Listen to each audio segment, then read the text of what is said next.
Today's episode of You Ask, I Answer was recorded in front of a live studio audience at the Digital Now conference in Denver, Colorado in November 2023. The session title was, appropriately, You Ask, I Answer Live, Generative AI Q&A. Enjoy. Other questions? Yes. It's fine. Someone else want to go? Right now, I have a staff member who is taking content from content specialist and putting it into ChatGPT and saying, okay, write me 10 social media posts and advertising copy, et cetera, et cetera. What I would really love is that is if we had a mechanism to implement the social posts and say, now schedule these posts, 2 per month over a 3-month period, et cetera, et cetera. Where are we at in achieving that, and does it already exist, and I don't know.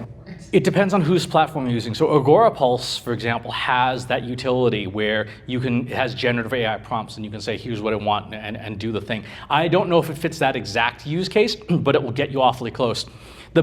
If it can't, almost every platform has bulk import of stuff in some way.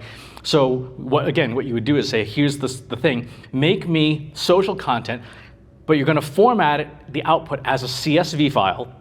Column 1 is the URL, column 2 is the social post, column 3 is this, the date and time I want it scheduled.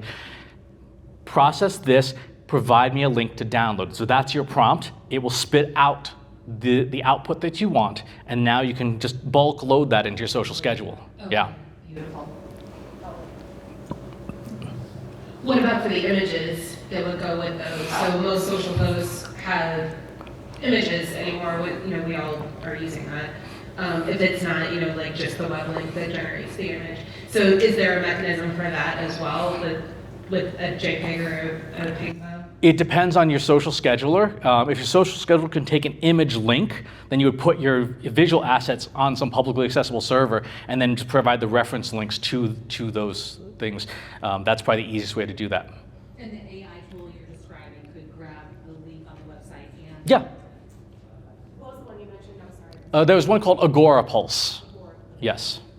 They're based in France. I've been using them for years. And all of the social scheduling tools right now are struggling to figure out how to integrate AI because they all want to be able to say that they have it. Most of them are putting some implementation of OpenAI software in it, but they haven't really figured out yet how to make it integrated into the product. So it's that particular part of the industry is still a very nascent space.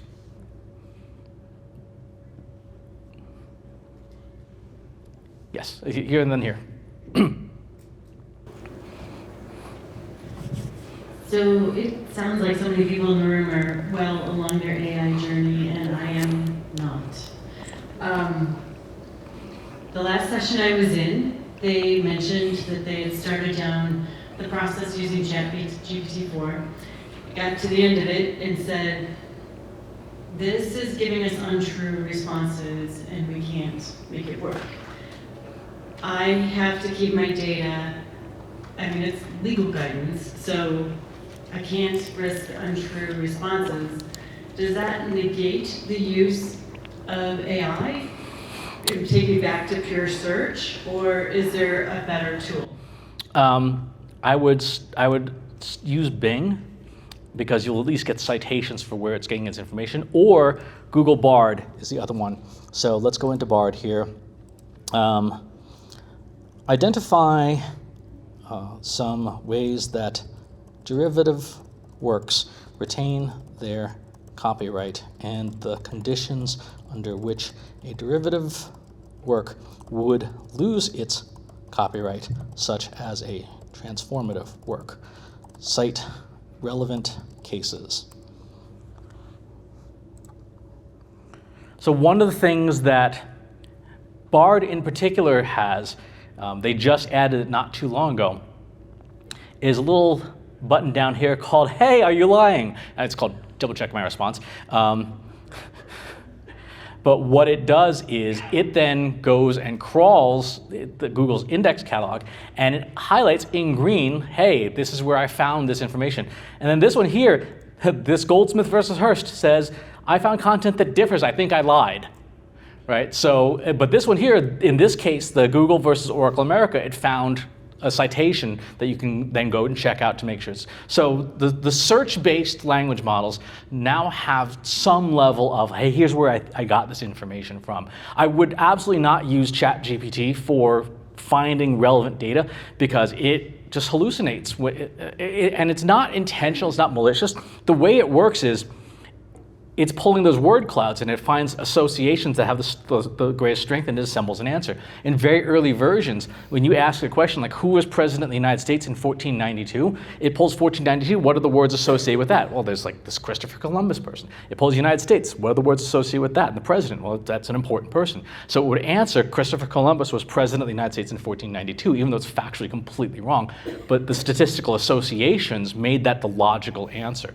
So pure language models like Claude and like ChatGPT's, the GPT-4 model, they have no fact checking, right? Whereas the search engine based ones have some citation. So I would always use that anytime you need to say, where did you get this information?